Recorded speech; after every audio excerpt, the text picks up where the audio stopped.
4 రకాల పరీక్షలు మనం చూద్దామండి. మొదటిగా ఓర్పు అనే పరీక్ష, ద టెస్ట్ ఆఫ్ ఎండ్యూరెన్స్. ఓర్పు అనే పరీక్ష చాలా మందికి ఈ కాలంలో మరి ముఖ్యంగా ఓర్పు అనేది it is outdated word. Patience అనేది outdated word. Everything has to be quick, fast, వెంటనే ఇలాగ అయిపోవాలి. ఓర్పు అనేది మనకొద్దు. నేను వెయిట్ చేయలేను, నేను ఆగలేను. ఈరోజు వెయిటింగ్ పీరియడ్లో ఉన్నవారు, అంటే వేచి ఉండే సీజన్లో ఉన్నవారు, దేవుడు ఇది ఒక పరీక్ష అని మీరు నమ్ముతున్నారా? ఎంతకాలం వెయిట్ చేయాలండి? నా గర్భఫలము 9 సంవత్సరాలైంది, 10 సంవత్సరాలైంది. జ్ఞాపకం చేసుకోండి, అబ్రహాము సారాని 25 అన్ని సంవత్సరాలు ప్రామిస్ పొందుకున్న తర్వాత 25 సంవత్సరాల తర్వాత పొందుకున్నారు. అవునండి, నాకు కూడా వాగ్దానం ఉందంటే జ్ఞాపకం చేసుకోండి మరలా అబ్రహాము సారాని. మీరు 9 సంవత్సరాలు 10 సంవత్సరాలు కంటున్నారు, వారు 25 సంవత్సరాలు వెయిట్ చేస్తారు. ఈరోజు దేనికోసం వెయిట్ చేస్తున్నారండి? ఎంతో కాలం నుండి వెయిట్ చేస్తున్నానండి. అది పరీక్ష, అది test. It is a test. Can you endure the test? Are are you saying I'm opting out? నేను బయటికి వచ్చేస్తాను, నా వల్ల అవ్వదు. ఓర్పుతో ఉండండి, కుటుంబంలో ఓర్పుతో ఉండండి. ఎన్నో భయంకరమైన నిందలు, మాటలు, అసహ్యమైన కార్యాలు, అందరూ నన్ను తృణీకరిస్తున్నారు, తిరస్కరిస్తున్నారు. ఓర్పుతో సహించు. లేదండి, నేను ఉండలేని కుటుంబంలో, నేను బయటకు వచ్చేస్తా. ఓర్పు అనే పరీక్ష. దేవుడు ఒక పరిచర్యలో మిమ్మల్ని వాడుకోవాలని ఆశపడుతున్నాడు. ఆ పరిచర్యలో మీరు అనుకున్న రీతిగా లేదు. మీరు ఏదో గొప్ప స్థాయి ఇస్తారనుకున్నారు సేవకులు, కానీ చీపురు పట్టుకోమన్నారండి, ఇది తుడవమన్నారండి, ఆ టీవీ తుడవమన్నారండి, ఈ స్టేజ్ తుడవమన్నారండి, దీనికోసమ్మా నేను సేవకు వచ్చింది అని అంటున్నారేమో. అది పరీక్ష. దాంట్లో నమ్మకం ఉండగలుగుతారా? ఎవరు చూసినా చూడకపోయినా, గుర్తించకపోయినా దేవుడు నన్ను పరీక్షిస్తున్నాడు, నేను నమ్మకంగా ఉంటాను. దావీదు వంటి రాజు అయిన తర్వాత ఆయన అంటాడు తెలుసా, ఎంత గొప్ప భాగ్యం ఆయన ద్వారాలకి, if I'm a gate keeper in God's house, that is such a privilege అన్నాడు దావీదు వంటి మహారాజు. ఈరోజు మనకి అటువంటి స్థాయి వద్దు. ఏ స్థాయి కావాలంటే ఎప్పుడు అందరి ముందు కనపడాలి, అందరి ముందు నేను వాడబడాలి, అందరి ద్వారా మెచ్చుకోబడాలి, అందరూ నన్ను గుర్తించాలనే స్థాయి కోసం ఎదురు చూస్తాం. కానీ can you still do faithfully when nobody is watching you? ఎవ్వరు చూడనప్పటికీ కూడా ఓర్పుతో సహిస్తూ, దేవా నీ కోసం చేస్తున్నానయ్యా, నన్ను జ్ఞాపకం చేసుకో, నీ కోసం చేస్తున్నానయ్యా, నన్ను జ్ఞాపకం చేసుకో అంటూ ఉత్సాహంగా, సంతోషంగా, ఆనందంగా, సమాధానంగా, అందరితోటి ఐక్యతతో ఉండి, మీరేంటి, మీకు ప్రమోషన్ వచ్చింది నాకు రాలేదే అని ఎవరికైతే ప్రమోషన్ వచ్చిందో, ఎవరైతే హెచ్చించబడ్డారో, ఎవరైతే దీవించబడ్డారో వారిని చూసి అసహించుకుంటూ ఈర్ష్యపడుతూ ఉంటే దేవుడు మనల్ని ఆశీర్వదించలేడు. వారు హెచ్చించబడుతుంటే, వారు ఆశీర్వదించబడుతుంటే హల్లెలూయా అని చెప్పగలిగిన భక్తి జీవితం ఉందా మనకి? ఎవరో దీవించబడితే కాదండి, వారు అంత భక్తిపరులు కాదండి. వారు సినిమాలు చూస్తారు, సినిమా పాటలు పాడతారు, మరలా దేవుని సన్నిధికి వస్తారు, కానీ వారికే అంత ప్రమోషన్, వారికి అన్ని దీవెనలు, ఆశీర్వాదాలు. మరి నేను ఇంత ఖచ్చితంగా దేవుని పట్టుకున్నాను, ఇంత గట్టిగా దేవుని పట్టుకున్నాను, నా భక్తి జీవితాన్ని కాపాడుకుంటున్నాను, నాకేం లేదు. So what is the point of waiting? I would rather live like them అనే మనస్తత్వం వస్తుందా? దేవుడు అంటున్నాడు పరీక్ష, అదొక పరీక్ష.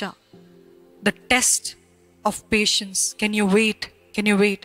కొరింథీయులకి రాసిన 2వ పత్రిక 11వ అధ్యాయము 24 నుండి 27 తొందర చదువుతారా? యూదుల చేత 5 మారులు, ఒకటి తక్కువ 40 దెబ్బలు తింటిని, ముమ్మారు బెత్తములతో కొట్టబడి తిని, ఒకసారి రాళ్లతో కొట్టబడి తిని, ముమ్మారు ఓడపగిలి శ్రమపడి తిని, ఒక రాత్రింబగళ్ళు సముద్రములో గడిపి తిని, అనేక పర్యాయములు ప్రయాణములలోనూ, నదుల వలనైన ఆపదలలోనూ, దొంగల వలనైన ఆపదలలోనూ, నా స్వజనుల వలనైన ఆపదలలోనూ, అన్యజనుల వలనైన ఆపదలలోనూ, పట్టణములో ఆపదలలోనూ, అరణ్యములో ఆపదలలోనూ, సముద్రములో ఆపదలలోనూ, కపట సహోదరుని వలనని ఆపదలలోనూ ఉంటిని. ఎవరు చెప్తున్నారంటే పౌలు గారు, భక్తుడైన పౌలు. ఆయన చెప్తున్నాడు, ఇంత భయంకరమైన శ్రమలు గుండా వెళ్ళానండి.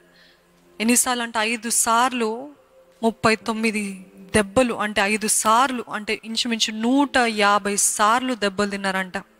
ఏది మీరు ఒక్కసారైనా దేవుని కోసం ఒక్క దెబ్బ అయినా తిన్నవారు ఉన్నారా?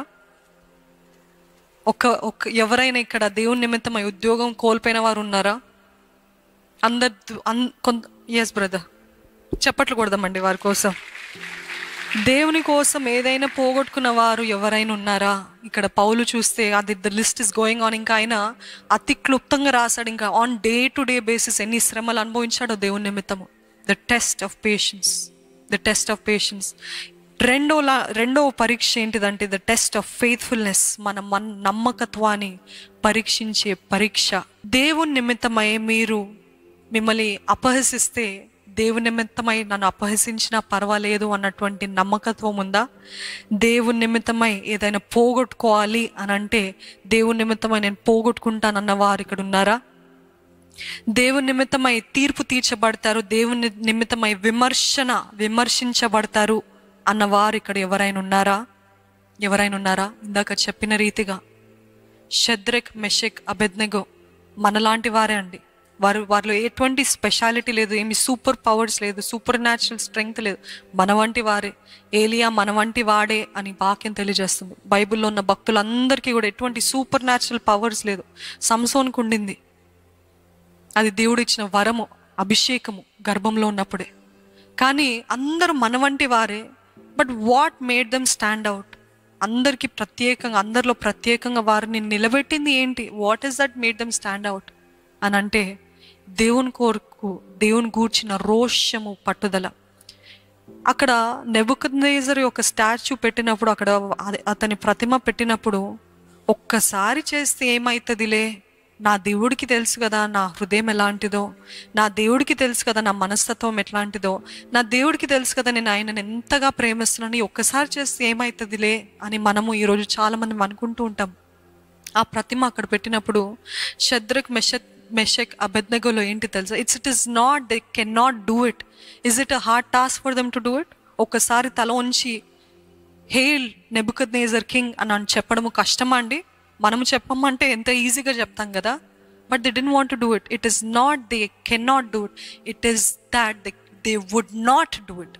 చెయ్యలేక కాదు, చాతగాక కాదు, చెయ్యనని నిశ్చయించుకున్నారు. కాబట్టి వాళ్ళు చాతగాక చేయలేదని కాదండి, వాళ్ళు నిశ్చయించుకున్నారు. నేను వంగను, నేను లొంగను, నేను రాజీ పడను. The test of faithfulness.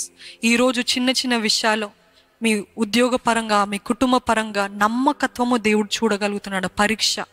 ఈ కుటుంబమా, ఇంతేనా నా జీవితము? వండి పెట్టాలా, పిల్లల్ని చూసుకోవాలా, లేకపోతే భర్తని చూసుకోవాలా, ఇల్లు క్లీన్ చేసి, ఇంతేనా నా జీవితం, ఇంకేం లేదా అని అనుకుంటూ ఉంటారు. లేకపోతే ఉద్యోగంకి వెళ్ళేవారు, ఇంతేనా నా జీవితము, it's so mundane, so boring my life, ఇంతేనా అని అనుకుంటున్నారేమో. కానీ దేవుడు ఆ స్థితిలో ఈ సమయంలో పెట్టాడంటే అది కూడా పరీక్ష అని ఎందుకు అనుకోకూడదు? ఈ చిన్న దాంట్లో కూడా నమ్మకంగా ఉంటారా? ఇంత బోరింగ్ లైఫ్లో కూడా నమ్మకంగా, సంతోషంగా, ఆనందంగా, ప్రశాంతంగా, తృప్తితోటి చేయగలుగుతారా? ఇది దేవుని కోసం చేస్తున్నాను, నా భర్తను చూసుకుంటున్నానంటే అది దేవుని కోసం, నా బిడ్డల్ని చూసుకున్నాను దేవుని కోసం, నేను ఉద్యోగం చేస్తున్నానంటే నన్ను మా కుటుంబాన్ని పోషించడానికి, అదే రీతి మేమందరం కలిసి దేవుని కోసం బ్రతకడానికి అని ఎందుకు అనుకోకూడదు? ఫెయిత్ఫుల్నెస్. ఆ రోజు యోసేపుని పరీక్షించాడండి దేవుడు పోతిఫర్ యొక్క భార్య ద్వారా. But he proved himself faithful. నేను పారిపోతాను, పాపం నుండి దూరంగా పారిపోతాను. యోబు అంటాడు, అసహ్యమైన వాటివి నేను ఏది కూడా నా నేత్రాల ముందు ఉంచుకోను అని యోబు చెప్పాడు. దావీదు అంటాడు, దేవా, అసహ్యమైన వాటివి, నీకు ఇష్టం లేని వాటిని నా కంటి దగ్గర కూడా నేను తీసుకురాకుండా నాకు సహాయం చేయా అని అడుగుతూ ఉంటాడండి. Can he test you to be faithful?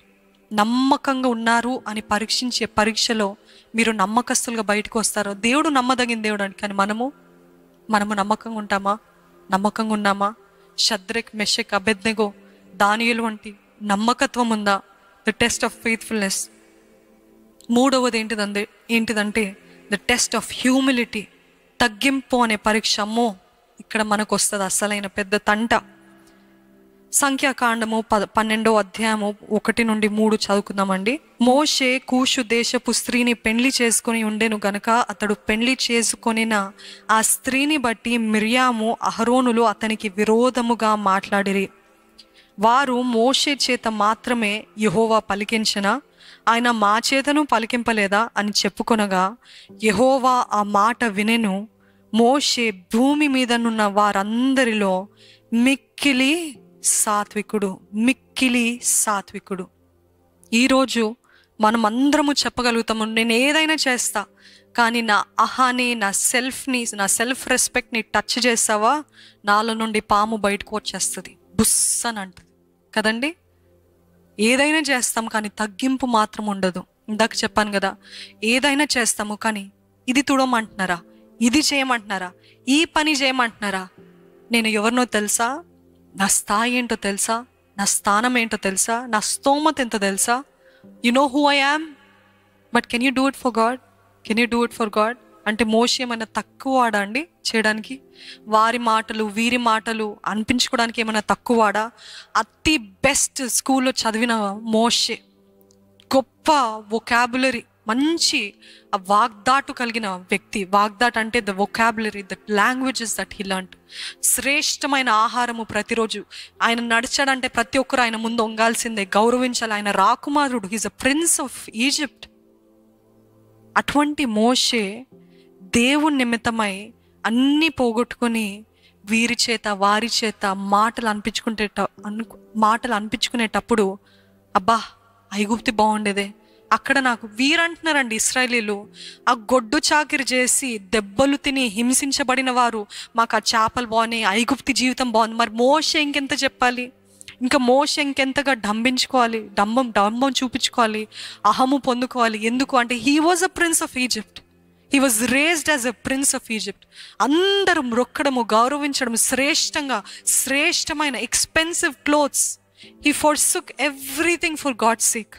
అన్నీ కూడా దేవుని కోసము వదులుకున్నాడు. కానీ చూస్తే వారి సొంత అక్క, సొంత అన్న, దేవుడు మమ్మల్ని కూడా వాడుకుంటాడు, నువ్వే గొప్పనా, దేవుడు మమ్మల్ని కూడా చేయగలుగుతారు కదా. ఈరోజు మన సంఘంలో లేదనుకుంటున్నానండి, కానీ చాలా సంఘాల్లో దైవజనులకి విరుద్ధంగా, దైవజనురాలకి విరుద్ధంగా, ఏంటి మీకే తెలుసా, మీరే చేయగలుగుతారు. ఈరోజు నేను ఖచ్చితంగా మీరందరూ ఇంకా గొప్పగా చెప్పచ్చు, కానీ ఇందాక చెప్పిన రీతిగా వెల చెల్లించగలుగుతారా? Can you pay the price? If you pay the price, మేము కాదండి మిమ్మల్ని వాడుకునేది, దేవుడు వాడుకుంటాడు. హల్లెలూయా. ఎవ్వరు నిలబెట్టాలని లేదు, ఎవరు ప్రమోట్ చేయాల్సిన అవసరము లేదు. మీరు చితకబడితే, మీరు వెల చెల్లిస్తే, మీరు తగ్గించబడితే, మీరు దూషించబడితే దేవుడు ఊరికే చూస్తాడా? దేవుడు అస్సలు ఊరికే చూడడు. ఆయన నిమిత్తమై గిన్నెడు చల్లీలు ఇచ్చిన దాని ప్రతిఫలం పోదని చెప్పిన దేవుడు, ఆయన నిమిత్తమై ఒక్క మాట దూషించబడిన, ఆయన నిమిత్తమై పోగొట్టుకున్న దానికి 200 100 ఇచ్చే దేవుడు నేను ఖచ్చితంగా చెప్పగలుగుతాను. ద టెస్ట్ ఆఫ్ హ్యూమిలిటీ, తగ్గింపు అనే పరీక్ష. ఈ తగ్గింపు అనే పరీక్షలో మీరు జయించగలుగుతారా? Humility is not thinking less of yourself, it is thinking of yourself less. అంటే తగ్గింపు ఏంటిదంటే నిన్ను నీవు కించపరచుకోవడములో తగ్గింపు కాదు, కానీ నీ గురించి నువ్వు తక్కువగా ఆలోచించడమే తగ్గింపు. అంటే మరి నేను అని వస్తుందా, అది తగ్గింపు కాదు, అది అహము. లేకపోతే నాకు చేత కాదు, నా వల్ల అవ్వదు, నా వల్ల కుదరదు అని అంటే అది తగ్గింపు అనుకున్నారు, అది తగ్గింపు కాదు, అది ఫాల్స్ హ్యూమిలిటీ. మిమ్మల్ని గూర్చి మీరు ఎక్కువగా ఆలోచిస్తున్నారు అంటే అది అహము. కానీ మిమ్మల్ని గూర్చి మీరు తక్కువగా ఆలోచిస్తూ, ఇది నా కోసము కాదు, నేను దేవుని కోసము, నన్ను మెచ్చుకుపోయినా నేను దేవుని కోసం, నేను ఏది చేసినా చేయకపోయినా అది దేవుని కోసం, నేను తినినా త్రాగిన దేవుని కోసం, నేను ఏది చేసినా దేవుని కోసం, అది తగ్గింపు. నాకు ఏది ఉన్నా లేకపోయినా, ఏమి జరిగినా జరగపోయినా, నేను దేవుని బలిష్టమైన చేతుల కింద అణిగి మణిగి ఉంటాను, అది తగ్గింపు. లాస్ట్ది ఏంటిదంటే the test of obedience. The test of obedience. మత్తయి సువార్త 26వ అధ్యాయము 39వ వచనం. కొంత దూరము వెళ్ళి సాగిలపడి, నా తండ్రి, సాధ్యమైతే ఈ గిన్నె నా యొద్ద నుండి తొలగిపోనిమ్ము, అయినను నా ఇష్ట ప్రకారము కాదు, నీ చిత్త ప్రకారమే కానిమని ప్రార్థించాను. అయినను నా ఇష్ట ప్రకారము కాదు, నీ చిత్త ప్రకారమే కానిమ్మని ప్రార్థించాను. ఎవరు చెప్పారండి ఇది? ఎవరు చెప్పారు ఈ మాటలు? చాలా మందికి డౌట్ ఉంది, ఎవరు చెప్పారు? కొంచెం గట్టిగా చెప్తారా? యేసయ్య చెప్పాడండి. మన దేవుడైన యేసయ్య చెప్పాడు. ఏంటిది? The test of obedience. He was crushed. చెమట, రక్తము చెమటగా కారిందంట. రక్తము చెమటగా కారిందంట.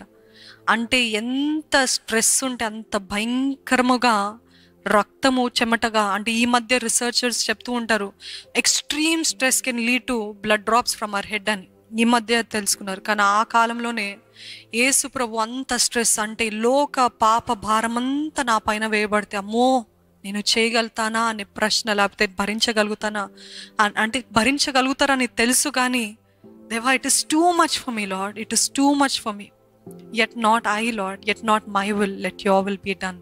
నీ చిత్తమే జరుగును గాక.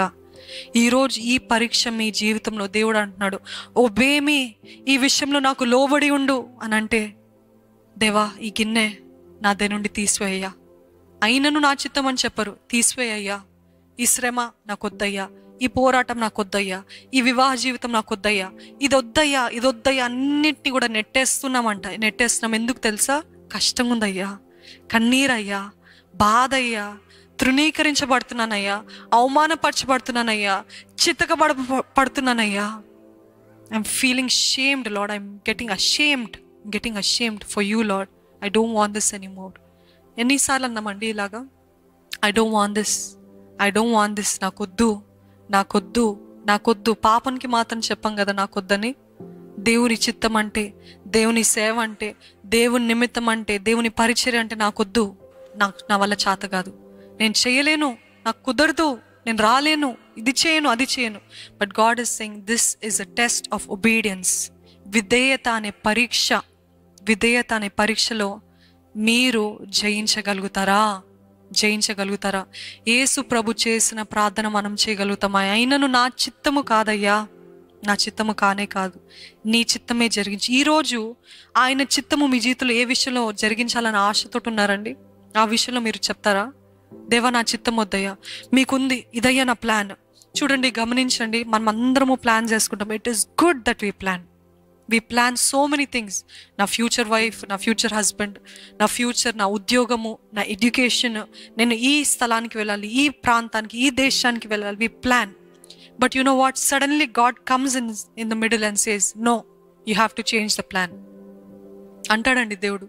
ఇది కాదు, ఈ మార్గంలో వెళ్ళు అంటాడు దేవుడు. సడన్గా బ్రేక్ పెడతాడు. మనం తిన్నగా వెళ్ళేటప్పుడు అబ్బా అమ్మయ్య నా లైఫ్ సెటిల్ అయిపోయిందే, ఎంత ఆనందంగా ఉందే అని అనుకునే టైంలో సడన్గా బ్రేక్ పడుతుంది అన్నమాట. బ్రేక్ పడినప్పుడు అయ్యో దేవా వై హ్యావ్ యూ డన్, నువ్వు ఉన్నావా, నువ్వు ఉంటే ఎందుకు జరగాలి అనే మాటలు మనకు అలవాటు అయిపోయింది. మోషే జీవితంలో హాయిగా ఉన్నాడండి, ఆ గొర్రెల్ని కాసుకుంటూ చక్కగా భార్య బిడ్డలతో ఆనందంగా ఉన్నాడంట. సడన్గా ఆ సమయంలో ప్రత్యక్షపరచబడి, ఇదిగో నువ్వు ఇశ్రాయేలుని బయటికి తీసుకురావాలి అని అంటే, దేవా నా వల్ల అవ్వదు, మనలానే నా వల్ల కాదయ్యా, నాకు నత్తి అయ్యా, నేను I'm happily settled, peaceful life జీవిస్తున్నాను అయ్యా, ఆనందంగా ఉన్నాను, నా భార్య పిల్లలతో ఎంజాయ్ చేస్తున్నాను, ఆ గొర్రెలు మేసుకుంటూ కాచుకుంటూ ఉన్నాను, ఇంతకంటే ఏం కావాలి, నాకు సమాధానం ఉంది, ఎంతో పీస్ ఉంది. But suddenly God changed his plan. He said no, you have to bring the Israelites out, ఇశ్రాయేలుని నువ్వు బయటికి తీసుకురావాలి అని అంటే, ఆయన అనుకుంటాడు మనలాగా, I have planned this, I have planned that, I have planned, what about all that, ఏమవుతుంది అవన్నీ, నా జీవితం గురించి నేను వేసుకున్న ఉద్దేశాలు, అనుకున్న వ్యక్తితో వివాహం అనుకున్నా, అదనుకున్నా, కానీ why are you putting a break in this lord, ఎందుకయ్యా ఇప్పుడు బ్రేక్ పెడుతున్నావు అని అనుకున్న టైంలో, కెన్ యూ స్టిల్ సే నా చిత్తము కాదయ్యా, నీ చిత్తమే జరుగును గాక అని చెప్పగలుగుతారా? ఈరోజు అటువంటి ఒబీడియన్స్, అటువంటి విధేయత కలిగిన వారి కోసము దేవుడు ఎదురు చూస్తున్నాడండి. అంటే అది ఊరికి రాదు, వెల చెల్లించాలి, కష్టము నష్టము. ఎప్పుడైతే తను వద్దు అన్నాడు, మోషే వద్దన్నాడు, నేను చెయ్యనయ్యా, నా వల్ల కాదయ్యా, ఇది అది అని ఎంతగానో పెనుగులాడాడు. కానీ ఆఖరికి దేవుని మాటని నిలిచింది, జయించింది కాబట్టి వెళ్తాడు. వెళ్ళిన తర్వాత సుఖంగా ఉందా దేవుని మాట లోబడినందుకు? వెళ్ళిన తర్వాత ఆనందంగా బ్రతికాడా? వెళ్ళిన తర్వాత అందరు గౌరవించారా? శ్రేష్టమైన ఆహారం పొందుకున్నాడా? No, he faced so much of hate, insult, ఎంతగానో సొంత వారి చేత. బయట వారు అంటే ఒక ఎత్తండి, సొంత వారే తృణీకరించి, హింసించి, అవమానపరిచి, నీ వల్లనే అవుతుంది అనుకున్నావా? నీ వల్లనే నువ్వేం గొప్పడు అనుకుంటున్నావా? నువ్వేమైనా గొప్పదాను అనుకుంటున్నావా అన్నారా ఎవరైనా? నువ్వు పెద్ద భక్తి చేస్తున్నావు, నువ్వు ఏదో మాకంటే గ్రేట్ అనుకుంటున్నావా అని మాటలు అన్నారా? అంటారు. ఎందుకంటే అపవాదికి చీకటికి వెలుగుని చూస్తే ఒకలాంటి భయము, ఇన్సెక్యూరిటీ, కాబట్టి ఆ మాటలు పలికిస్తూ ఉంటాడనమాట. ఎందుకంటే they can not see the light, వెలుగులో ఉన్న వారిని చూడలేరు, వెలుగుని చూడలేరు. కాబట్టి ఇన్సెక్యూరిటీ తోటి వారు అంటా ఉంటారు, నువ్వు నాకంటే గొప్పడువా, నువ్వు నాకంటే గొప్పదానివా, నువ్వు గొప్ప భక్తుడువా, అంటే నువ్వు పరలోక రాజ్యంలో చేరుతాం, మేము నరకంలోకి వెళ్తామా, అంటే నీ అర్థం ఇదేనా అని మనం అన్నని మాటలు కూడా వాళ్ళు మిస్ఇంటర్ప్రేట్ చేసి, మ్యానిపులేట్ చేసి మనల్ని దూషించడానికి, అవమానపరచడానికి మాట్లాడుతున్నప్పుడు can you still have a smile on your face and say it is all for you lord, అన్నీ నీ కోసమేనయ్యా అని చెప్పగలుగుతారా?